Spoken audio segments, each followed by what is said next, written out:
உலகத்துல எத்தனையோ புதையல்கள் தொலைஞ்சு போயிருக்கு. ஆனா ஒரு வைர மோதிரமோ கிரீடமோ இல்லாம 6 டன் எடையுள்ள ஒரு முழு அறையே காணாம போயிருக்குன்னு சொன்னா நம்புவீங்களா? ரஷ்யாவோட கேத்தரின் அரண்மனையில இருந்த இந்த ஆம்பர் ரூம் உலகத்தோட 8வது அதிசயம். இது வெறும் செங்கல் சிமெண்டால கட்டப்படல. 6 டன் தூய்மையான ஆம்பர் கற்கள், தங்கம் மற்றும் கண்ணாடிகளால மட்டுமே செதுக்கப்பட்டிருந்துச்சு. இதோட மதிப்பு இன்னைக்கு பல லட்சம் கோடிகள். 1941 2ஆம் உலகப் போர் உச்சமா நடக்கும்போது ஜெர்மனியோட நாசி படைகள் இந்த அரண்மனையை நெருங்கினாங்க. அப்போ இந்த ரூமை காப்பாத்த அங்க இருந்த காவலாளிகள் ஒரு மாஸ்டர் பிளான் பண்ணாங்க. அந்த பிரம்மாண்டமான தங்கச்சுவத்து மேல சாதாரண வால்பேப்பரை ஒட்டி அது ஒரு சாதாரண சுவர் மாதிரி மறைக்க பார்த்தாங்க. ஆனா நாசி படைகள் அதை ரொம்ப ஈஸியா கண்டுபிடிச்சிட்டாங்க. இவ்வளவு பெரிய ரூமை எப்படி எடுத்துட்டு போறதுன்னு ஒரு டவுட் உங்களுக்கு வரலாம்.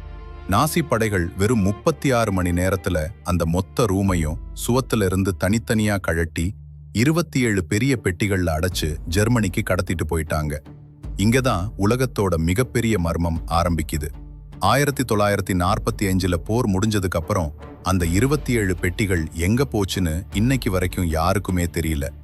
கோட்டை வெடிச்சு சிதறினப்போ அது தீயில எரிஞ்சு சாம்பலாச்சுன்னு சில பேர் சொன்னாலும், நாசி படைகள் அதை ஜெர்மனியில இருக்கிற ஒரு ரகசிய குகைக்குள்ளயோ அல்லது மூழ்கடிக்கப்பட்ட ஒரு நீர்மூழ்கி கப்பல்லையோ பலமா பதுக்கி வச்சிருக்காங்கன்னு வரலாற்று ஆய்வாளர்கள் உறுதியா நம்புறாங்க. இன்னைக்கு வரைக்கும் அந்த ஒரிஜினல் ரூம் எங்க இருக்குன்னு ஒருத்தருக்கும் தெரியாது. ஒருவேளை அந்த பல லட்சம் கோடி மதிப்புள்ள தங்க ரூம் உங்களுக்கு கிடைச்சா என்ன பண்ணுவீங்க? கமெண்ட்ல சொல்லுங்க. மறக்காம லைக் அண்ட் சப்ஸ்கிரைப் பண்ணுங்க. இது கிரிஷ் கதைகள்.